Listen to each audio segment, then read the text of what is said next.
Imagine what it would be like to step through a gateway and lose yourself in another time. Where would you go?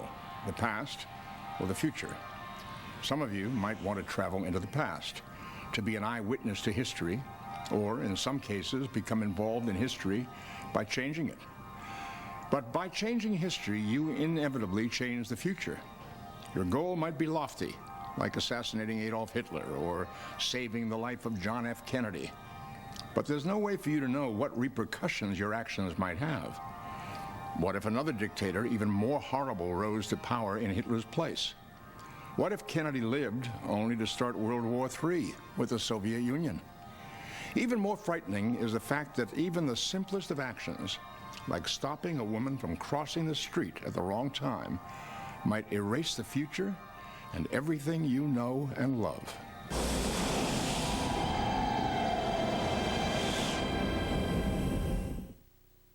Don't just watch. Beam aboard the Dominion at sci-fi.com right now. Enter the Trek chat room and experience Star Trek the interactive way. A most curious development on scanner 5-7. Let's all take a look at it, Mr. Spock.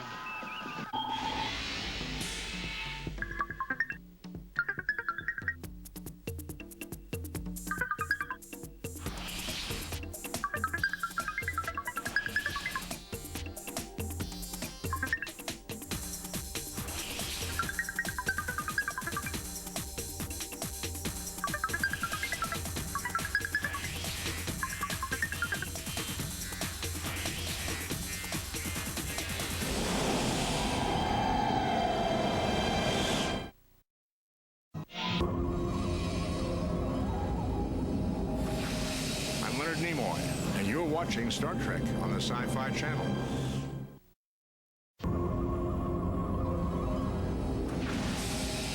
Hi, I'm George Takei, and you're watching Star Trek on the Sci-Fi Channel.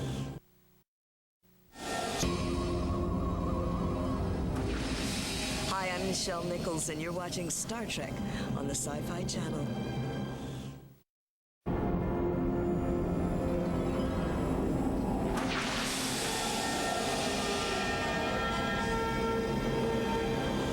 There's a saying in our business, success has many fathers, but failure is an orphan.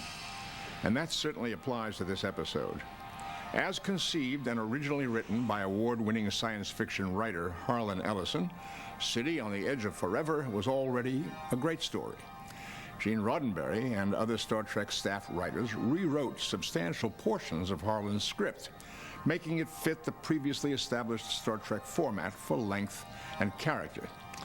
These changes were the cause of a falling out between Roddenberry and Ellison, and Harlan went so far as to threaten to take his name off the credits. However, that wasn't the end of problems between Harlan and Gene. In the end, Harlan was vindicated.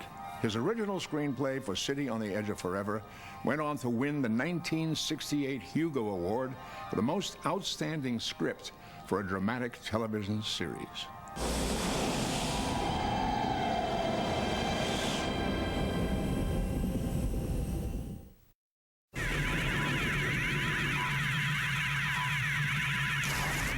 Captain, Dr. McCoy has beamed himself down to the planet. And the transporter at that time, Captain, was focused on the center of the time disturbance. So whatever's down there, McCoy's in the heart of it. Set up a landing party. Let's go get him. Kirk out. City on the Edge of Forever is supposedly the best of all the Star Trek episodes of any kind ever done. TV Guide did a survey. Many thousands of people voted, and my script was not my script, the way it was shown. That segment was called not only the #1 best all-time episode of Star Trek, but in their list of the 100 greatest moments in television, that was one of them. Since before your sun burned hot in space, I have awaited a question. What are you? I am the guardian of forever. Are you machine or being? I am both, and neither. I am my own beginning, my own ending. It's a story that people like to see. I think there is a kernel, a germ, a mustard seed in there of great sadness and genuine tragedy. and it comes through. You can't kill it. Strangely compelling, isn't it? To step through there and lose oneself in another world. No matter how many times Gene Potchki'd with it, they could not kill it. They wounded it. It was like a thalidomide baby by the time they got done with it. Nonetheless, you could see the spark of intelligence shining out of its eyes. One day soon, man is going to be able to harness incredible energies, maybe even the atom.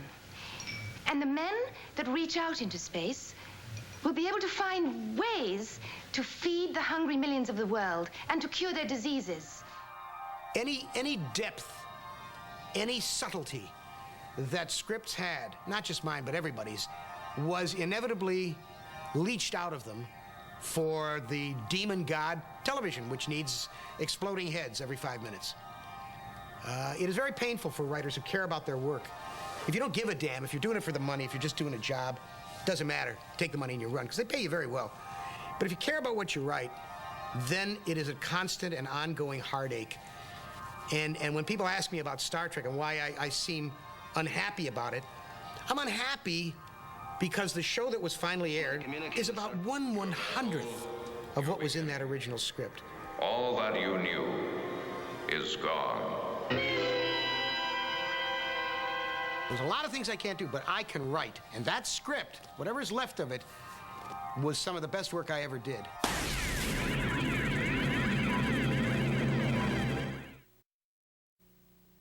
Star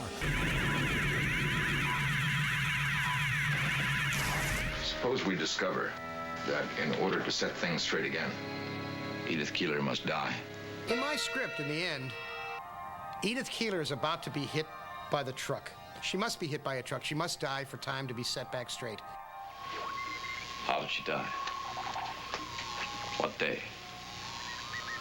We can estimate general happenings from these images, but I can't trace down precise actions at exact moments, Captain. And Kirk goes after her to save her. He knows that he'll never see the Enterprise again. He knows he'll never be able to return to his own time. He knows that the world will be changed forever. He doesn't give a damn. He loves her. He loves her. He's held back by Spock, who's logical. That was the sense of that scene, not the way it was done. And he watches her get killed. And in the end, when they're back on the Enterprise, and up until this point in the show, Spock, I'm told, I never saw them, but I'm told Spock had never called Kirk by his first name. He'd always called him Captain. And in the end, in the coda of my script, Spock comes into the cabin and he says, "Jim, no one ever gave up the universe for love before." And it was a moment that I just, when I wrote it, I cried, because it was a very good moment, and it ain't there no more. That's what I was trying to say, that the human heart will always win out over logic, that there is a nobility in the human heart that we have to pay attention to. It's exactly what separates us from everything else that exists in this universe. Time and gravity take their toll, but kindness, courage, ethics, friendship, and love will always yank you through one way or the other.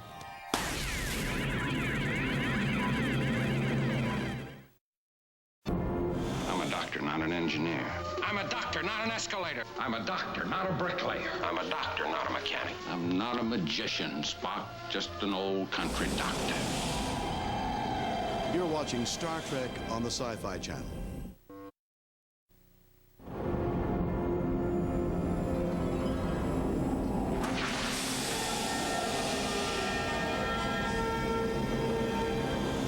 City on the Edge of Forever is quite simply one of the best episodes we ever made. It has everything that the perfect story should have. Intense drama, suspense, great character development, and a few light moments thrown in for good measure. Everything fell into place thanks to a terrific script, top-notch acting, and wonderful direction from Joe Pevney. There are a few episodes of Star Trek that have always stood out from the rest, and City on the Edge of Forever is at the top of that list.